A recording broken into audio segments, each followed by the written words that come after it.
ముందుగా ఈ వ్యవహారం ఏంటి సార్? ఇప్పుడు బీజేపీ ఏమో అక్కడ వాళ్ళతో ఉన్నారని, ఇక్కడేమో రాష్ట్రంలో ఏమో ప్రధాన శత్రువు జగన్మోహన్ రెడ్డి, ఆ మూడు పార్టీలకి. ఇక్కడ పోయి అక్కడ ఉపరాష్ట్రపతి ఎన్నికనంగానే వైసీపీ వాళ్ళకి మద్దతు ఇస్తే వచ్చింది. ఏంటి ఈ జంజాటం ఏంటి ముగ్గురు మధ్య? ఇందులో జంజాటం ఏముంది సార్?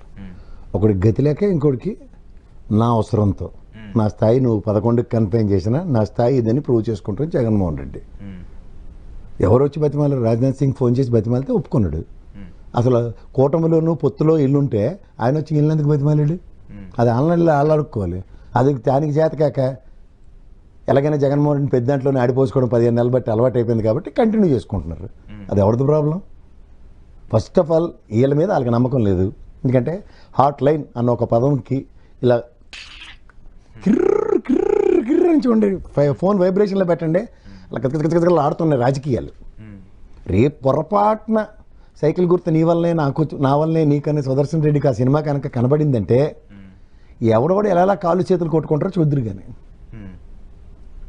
నిన్న ఎవరు కాంగ్రెస్ అల్కా లంబాయ్ ఎవరు ఒక ఆవిడ బీహార్ ఎలక్షన్ జరుగుతున్నప్పుడు ఆవిడ కూడా బీహార్లో మమ్మల్ని గెలిపించి చూడండి, చంద్రబాబు నాయుడు కూడా ఉంటాడు, చంద్రబాబు నాయుడు కూటమి నుంచి బయటకు వచ్చేస్తారని చెప్పేసి ఆమె మాట్లాడుతుంది. గ్యారంటీగా ఈ విపత్కర పరిస్థితులకే కీడించి మేలించి జగన్మోహన్ రెడ్డి గారి కన్నా చంద్రబాబు నాయుడు గారు అండ్ పవన్ కళ్యాణ్ ఎంత సురక్షితం మనందరికన్నా ఎక్కువ దేశంలో నరేంద్ర మోడీ అండ్ అమిత్ షా. వాళ్ళకి ఆ రోజుల్లో ఎవరు వాజ్పేయి గారి టైంలో గోదావరిలోపల వీళ్ళకి చూపించారు మలయాళం సినిమా జీవితంలో వాళ్ళిద్దరూ మర్చిపోయారంటే మనకన్నా సన్నాసి బ్యాచ్ ఎవరు లేనట్టే లెక్క. చంద్రబాబు నాయుడు గారు పవర్లో ఉంటే పవర్ యొక్క దర్పం ఎలా చూపిస్తాడో వాళ్ళిద్దరికీ తెలిసినట్టుగా ప్రపంచంలో వాడికి తెలియదు. వాళ్ళిద్దరే అమిత్ షా నరేంద్ర మోడీ.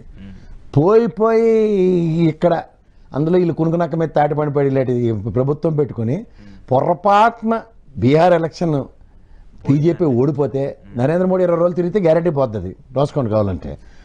ఎలక్షన్ కమిషన్ 65 లక్షల ఓట్లు మడతెట్టేసిన ప్రజెంట్ సినారియోలో ఈ దోష నివారణకైతే ఖచ్చితంగా బీహార్లో బీజేపీ నితీష్ కుమార్ అధికారం వదులుకోవాలి, లేదా దోష నివారణ చర్యలు వేరేగా ఉంటాయి.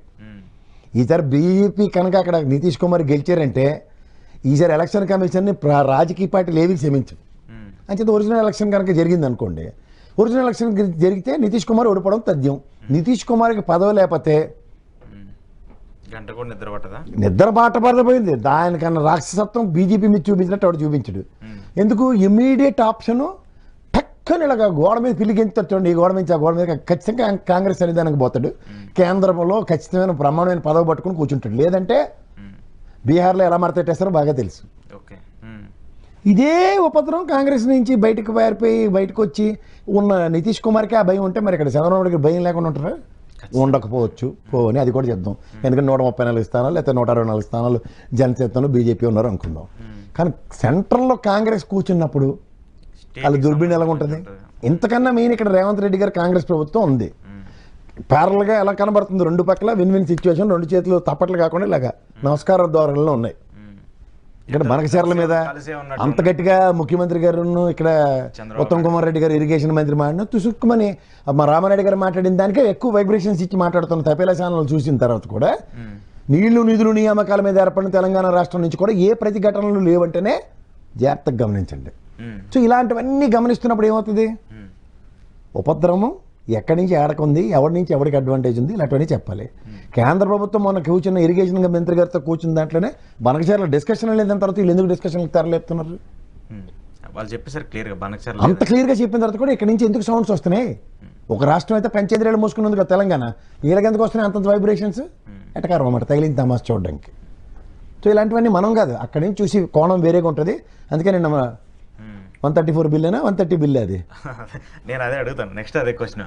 అసలు ఇప్పుడు ఆ బిల్లుని సడన్గా తీసుకొస్తారని చెప్పి ఒక చర్చ జరుగుతుంది. ఇప్పుడు ఆ బిల్లుని తీసుకొస్తే ఇక్కడ ఉన్న వాళ్ళ కూటమిలో ఉన్నటువంటి 2-3 సీఎంలు లేచిపోతారు, చాలా మంది ఎంపీలు ఎమ్మెల్యేలు లేచిపోతారు.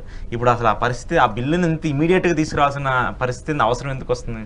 ముందు నితీష్ కుమార్ చంద్రబాబు నాయుడు పకోడీలు 2 టిష్కే ఏమైనా గాలిలో పెట్టలు ఎగిరిపోకుండా కాపాడుకోవాలంటే ఏం చేయాలి? ఆ బిల్లుని తీసుకొచ్చి పెడితే జాగ్రత్తగా ముందు ఇక్కడి నుంచి అలర్ట్. మీకు రాష్ట్ర ప్రభుత్వం ఓడిపోయి నితీష్ కుమార్ బయటికి వెళ్ళి అంతటికి మనకన్నా సెంట్రల్ ఇంటెలిజెన్స్ బ్రహ్మాండంగా ఉంటారు కదా. గతంలో ఏబీ వెంకటేశ్వర గారు మొన్నటిదాకా వీరాంజనేయ లేటర్లు ఉంటారు కదా. అక్కడ ఎక్కడెక్కడ కరెంట్ పాస్లు ఎక్కడి నుంచి వైర్లు తగులుతున్నాయో ఏది అర్థం అయిపోయిందో మొత్తం బడేల మంది ఏంటో చెప్పేస్తారు వాళ్ళు ట్రాన్స్ఫర్ వర్క్. సో ఆబ్వియస్లీ అక్కడి నుంచి వాళ్ళు ప్రికాషనరీ ఫ్రంట్ ఉంటారు. సో ఇది ఉన్నప్పుడు ఏమవుతుంది? ముందే అలర్ట్ అయ్యారు అనుకోండి, యాజ్ పర్ దిస్ చట్టం మీరు మాకు చుట్టాలు కాదన్నారు అనుకోండి, ఎప్పుడైనా రాజకీయంగా ఎవరెవరుగా ఉన్నట్టు మీరు మాకు ఎప్పుడు మిత్రుడే శత్రువే అన్నట్టు. సపోర్ట్ సిస్టమ్ వీక్ అవుతుంది, సపోర్ట్ సిస్టమ్ ఎన్హాన్స్ అవుతుంది అనుకోండి. ఇప్పుడు కేంద్ర ప్రభుత్వమే కూలిపోతుంది అన్నప్పుడు వాళ్ళ దగ్గర ఉన్న ఆప్షన్స్ ఎక్స్ప్లోర్ చేస్తారా చేయరా? ఖచ్చితంగా. అందులో అధికారం వచ్చి ఒక్కసారి కాంగ్రెస్ మళ్ళీ కూర్చుందంటే వీళ్ళకి సినిమా మామూలుగా ఉండదు. ఆ పరిస్థితులు ఉంటాయి సార్. కాంగ్రెస్ ఏం ఇప్పుడు మీకు పార్లమెంట్లో నువ్వు నేను అన్నట్టున్నాయా లేకపోతే ఎవడ మట్టుగా ఉన్నారు? అది ఉంది కదా, ఇప్పుడు సింగిల్ గా అయ్యే అవకాశం అయితే కనిపించట్లేదు కదా పార్లమెంట్ లో. ఆ ఇద్దరి మధ్య ఆ వేరియేషన్ కనిపిస్తుంది కదా. వీళ్ళు కూడా ఇండియా కూటమి కూడా స్ట్రాంగ్ గానే ఉంది కదా, ఉంది. వాళ్ళకి కూడా ఎంపీలు వీళ్ళు కూడా ప్రాణాలకు దిగించి నితీష్ కుమార్ చంద్రబాబు నాయుడు గారు లేకపోతే దిక్కుదేమని లేదు వాళ్ళకి, అవునంటారు కదంటారు. ఖచ్చితంగా ఇదే పెర్మిటేషన్ అండ్ కాంబినేషన్ అటుపక్క మారితే గతంలో కూడా ఆ సందర్భాలు వచ్చినప్పుడు కొంతమంది చేతులు ఎత్తేసిన ఉదంతాలు లేవా? 303 వచ్చినప్పుడే చాలాసార్లు పడిపోయిన ప్రభుత్వం అకాలీదళ పార్టీలు లాంటివి పంజాబ్లో ఎన్నిసార్లు సినిమా చూపించింది బీజేపీకి. సో అలాంటి పరిస్థితుల్లో ముఖ్యంగా కేజ్రీవాల్ అనే వాళ్ళ మనిషిని ఒక భుజం వాడుతూ దాని మించి గన్ ఫైర్ చేద్దాం అన్నప్పుడు ఆ బుల్లెట్లు బ్రహ్మానందం గుళ్ళు కాల్చినట్టు కాలిస్తే ఏమవుతుంది? అందరికీ తగులుతాయి కదా. అంటే ఎవడ ఎలక్ట్రల్ అవుతాడా ఆవిడ ఫెడరల్ సిస్టంలో. ఓకే. సో అలట్లో ఇప్పుడు చంద్రబాబు నాయుడు గారు ఉన్నారు. సో చంద్రబాబు నాయుడు గారి కంటే జగన్ ఇంకా లాయల్ పార్ట్నర్ అని బీజేపీ నమ్ముతుంది. ఖచ్చితంగా నమ్ముతుంది. 14 నుంచి ఇప్పటి వరకు కూడా స్టిల్ అతను మీకు ఒకటే చెప్తున్నాను sir, is maintaining hand distance with both the కూటమీస్. ప్రజెంట్ గవర్నమెంట్లో ఉన్న వాళ్ళకి తను గవర్నమెంట్ని ఎలాగైనా రాష్ట్ర ప్రయోజనాలు పరిరక్షణ. ఉదాహరణకి గతంలో బీజేపీకి ఇండైరెక్ట్గా సపోర్ట్ ఇచ్చాడు అనుకుందాం. 5 సంవత్సరాలు మనం ఏమైనా టచ్ చేయగలిగారా? ఏది స్టీల్ ప్లాంట్ విషయం కానీ వీళ్ళు సపోర్ట్లో ఉండి కూడా ఏడు సాధిస్తున్నారు. స్టీల్ ప్లాంట్ ఎత్తిపోతుంది కదా.